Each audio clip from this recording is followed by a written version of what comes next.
কথামৃতের অমৃত কথা আজ আমি নবম পরিচ্ছদের নবম খণ্ডের প্রথম পরিচ্ছদ থেকে কিছু আপনাদের সামনে বলে শোনাচ্ছি। ঠাকুর কি বলেছিলেন শুনুন। ঠাকুরকে কেউ একজন প্রশ্ন করেছিল, আচ্ছা ঠাকুর, আমি তো বিবাহ করিয়াছি, সন্তান হইয়াছে, পরিবার প্রতিপালন তো আমাকে করতে হবে, তাহলে আমার কি হবে ঠাকুর? আমারও ইচ্ছা নিশিদিন আমি হরিপ্রেমে মগ্ন থাকি। তখন ঠাকুর রামকৃষ্ণকে দেখছেন আর তিনি ভাবছেন, ঠাকুর আমি কেন আপনার মতো হতে পারছি না ঠাকুর? আপনিও তো বিবাহ করিয়াছেন, কিন্তু কই আপনাকে তো আপনি সবসময় হরিপ্রেমে মগ্ন থাকেন, আমি পারছি না কেন ঠাকুর? আমি সেই রকম করতে পারছি না কেন ঠাকুর? তখন ঠাকুর তাকে বললেন, দেখো গা, বালির বাঁধ দেখেছো? পুরোটাই হলো গিয়ে বালির বাঁধ। কিরকম না মনের বাঁধ। সত্যই কি বালির বাঁধ হয়? তবে আমি পারছি না, আমি পারছি, তুমি পারছো না কেন? যেমন যার উপরে যেরকম আদেশ হয় সে সেই রকমই করে গা, সেই রকমই করে। যখন গঙ্গার জল ছুটে আসে, জোয়ার হয়ে আসে, তখন বালির বাঁধ কিন্তু খুব সহজেই ভেঙে যায়। সেই রকম যে প্রেমোদয় হওয়াতে শ্রী গৌরাঙ্গ কৌপিন ধারণ করেছিলেন, যে প্রেমে ঈশা অনন্য চিন্তা হয়ে বনবাসী হয়েছিলেন, মামার প্রেমময় পিতার মুখ চেয়ে শরীর ত্যাগ করেছিলেন, যে প্রেমে বুদ্ধ রাজভোগ ত্যাগ করে বৈরাগী হয়েছিলেন, সেই প্রেমের এক বিন্দুও যদি তোমার মধ্যে উদয় হয়, তবেই এই অনিত্য সংসার তোমাকে আর টানবে না গো। তখন বুঝবে এই সংসার অনিত্য, তখন দেখবে ঈশ্বর প্রেমে তুমি নিজেই মগ্ন হয়ে যাবে। তখন সেই ভক্ত তাকে প্রশ্ন করেছিলেন, আচ্ছা ঠাকুর, যারা দুর্বল তাদের যে প্রেমোদয় হয় না, যারা সংসারী জীব তাদের পায়ে মায়ার বেড়ি পড়া থাকে, তাদের কি উপায় হবে ঠাকুর? তখন ঠাকুর তাকে বলেছিলেন, এরূপ চিন্তা করো না গো, এরূপ চিন্তা করো না।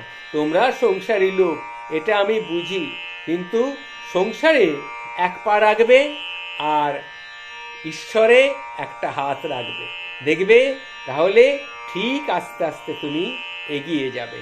এটাই হলো গিয়ে আসল কথা। এক হাত সংসারে, এক হাত ঈশ্বর ভাবনায়। এইভাবে তুমি চলতে যদি পারো, তাহলে দেখবে আস্তে আস্তে তুমি ঈশ্বর ভাবনায় এগিয়ে যেতে পারবে। তখন আর তোমাকে নিজেকে দুর্বল বলে মনে হবে না।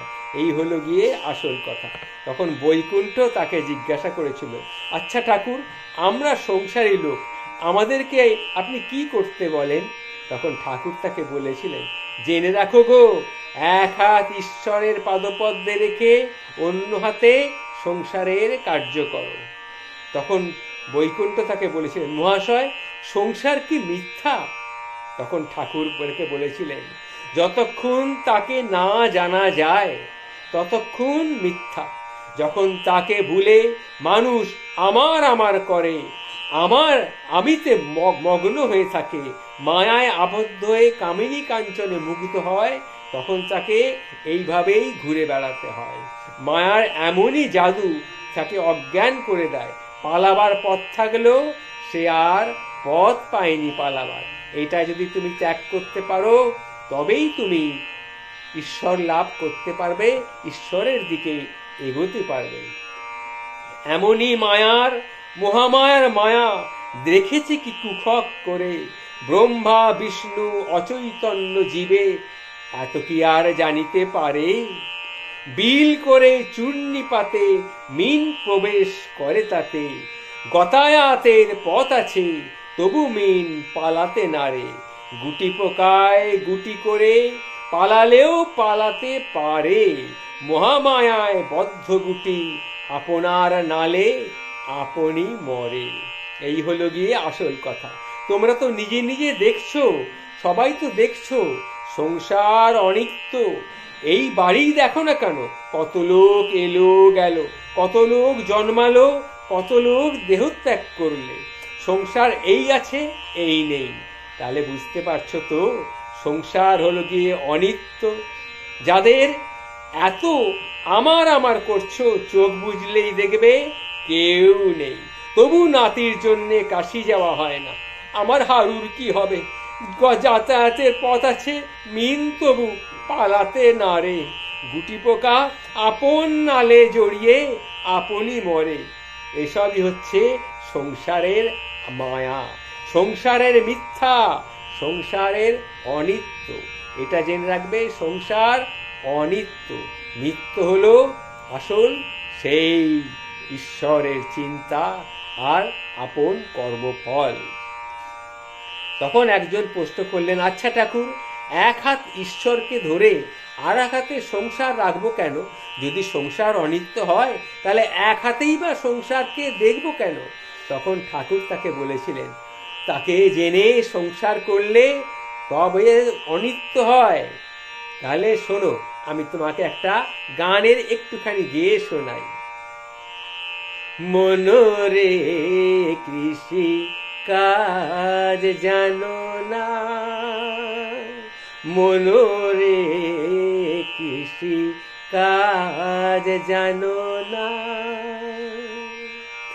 এমন মানব জমিন রইল পতিত, এমন মানব জমিন রইল পতিত, আবাদ করলে ফল তো সোনা, মনোরে কৃষি কাজ জানো না, মনোরে কৃষি কাজ জানো না।